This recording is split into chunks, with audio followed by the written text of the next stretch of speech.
detailed for the picture, 2 details for the text, and if that's the reason, then once you write your evidence, once you cite, you have to explain. So they had multiple points for that. That is why they had it there. So, but out of here, you would have a 1 out of, if we were doing it a 1 out of 17. Exactly. Because she didn't have A, so it's no use in even continuing to read. Okay, let me stop you real quick before you go on to the next one. You can set up for the next one. Let's talk about the process that she went through in order to kind of get those students to think about those questions or evaluate their writing process. Okay, so the first thing that she expected all her students to do was to what? Read the what? Read the prompt. I wrote that down. And she said the reason for why they're reading the prompt. The prompt sets the purpose, right? It's the whole reason for why they need to be able to write. They need to know what to do. What was the second thing she asked them to do with that writing prompt? Read the question and underline. Excellent job, Ms. Jack. She asked them to read the question, and then while they're reading the question, to underline that question.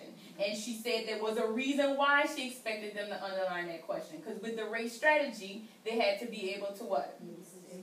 They had to be able to restate it, and they had to be able to answer it. So I wrote that down. I have read the writing prompt, then I have underline the question. And I have why, restate / answer. And then I also have in parentheses breaking down the writing prompt because that's what she said to do. Okay? Then 3. What did she say that because y'all said 2, that they were having trouble with that restating. She said that she decided to do something. She decided to take out that question word. And I actually was in there too. I stepped in at that moment because, take out the question word. But then I asked them another question. I asked them, what was the subject of the sentence? And the subject of the sentence is all about what? Trade. So then when they got that, okay, what about trade? Trade is important. So we kind of did a little subject predicate, real quick mini lesson. It was super quick, and Ms. Brooks got right back on. So that might be something that y'all might want to think about when restating the question. Take out that question word, then what is the subject, and then what does the subject do? That was all I have. Anybody else have something different? Okay, we're going to see if she did the exact same thing. Oh, she also made what? After they took out the question word and restated, she started reading the work, started evaluating the work. And then she said, did they have a clear introduction? Did they restate? And then she put a check. And then I'm guessing y'all also put a what? A check. Then she got to, did you answer the question from the writing prompt? Even though she restated the question again, to answer it, there was no evidence. There was no answer, no inference. So we put an X. And why did we stop scoring it?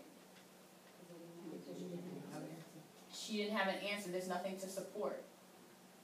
Check. Okay. Before I start with this one, one of the things that I learned about going over this yesterday, when the kids are saying, like when we underline the writing prompt and I had them turn it into a statement, one of them said, they were saying it in the form of a question. So instead of me saying, what should it look like, I was going into something else. So that right there was a teachable moment for me because I need to be able to model the expectations for them. I can't assume that they knew, okay, if this student knew it was wrong, then another student should be able to fix it without me saying anything. I had to be sure to tell them, no, that's not correct, but this is how I want it to be. So that was a teachable moment for me on yesterday. If something is wrong, I need to tell them what they need to do to fix it and how I want them to meet my expectations. May I ask a question? Yes, ma'am. Did you find where some of them in their restating, they went on and answered the question? Yes, a lot of them. Okay, so a lot of them. Like several of them said, trade was important to the colonists and the Native Americans because they needed what each other had to survive.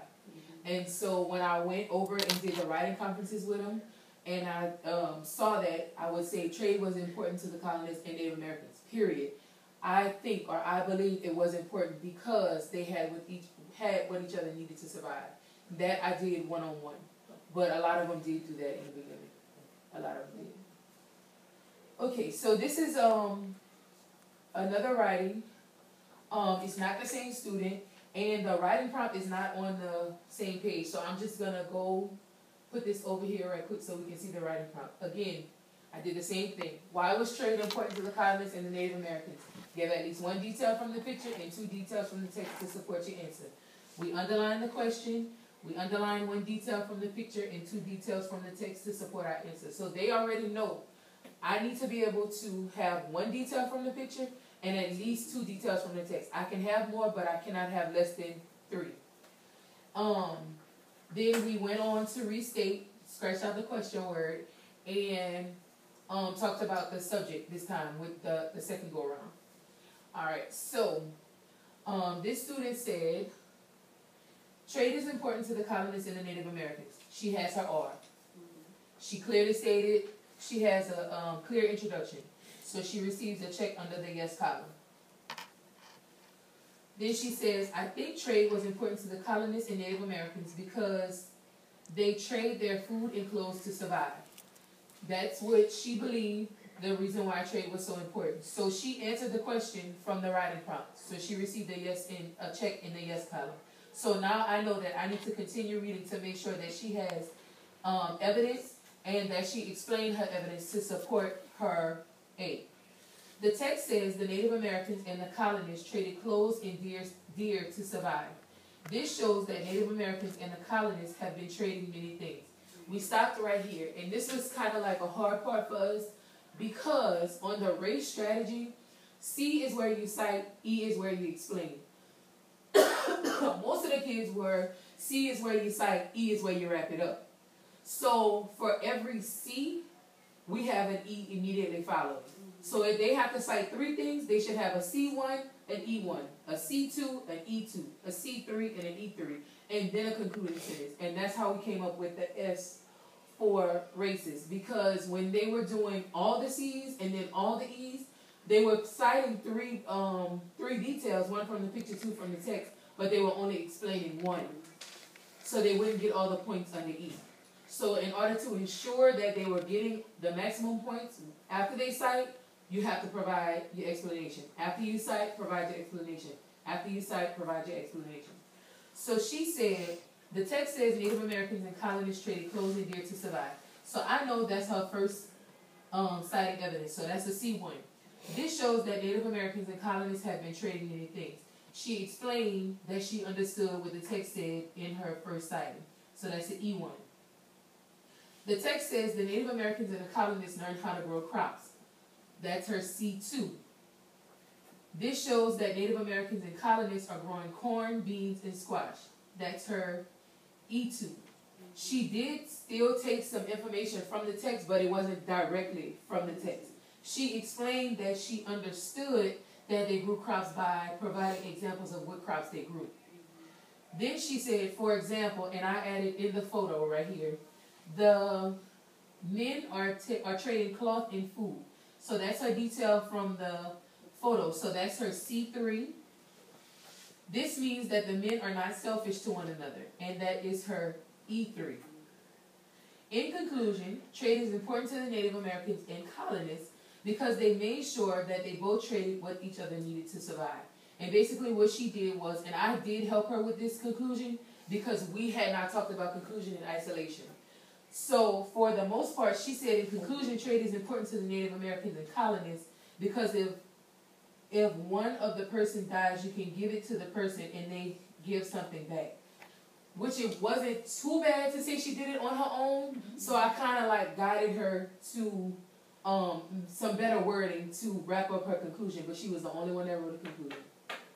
She was the only one out of both classes that wrote a conclusion. This is Tariana Bernard.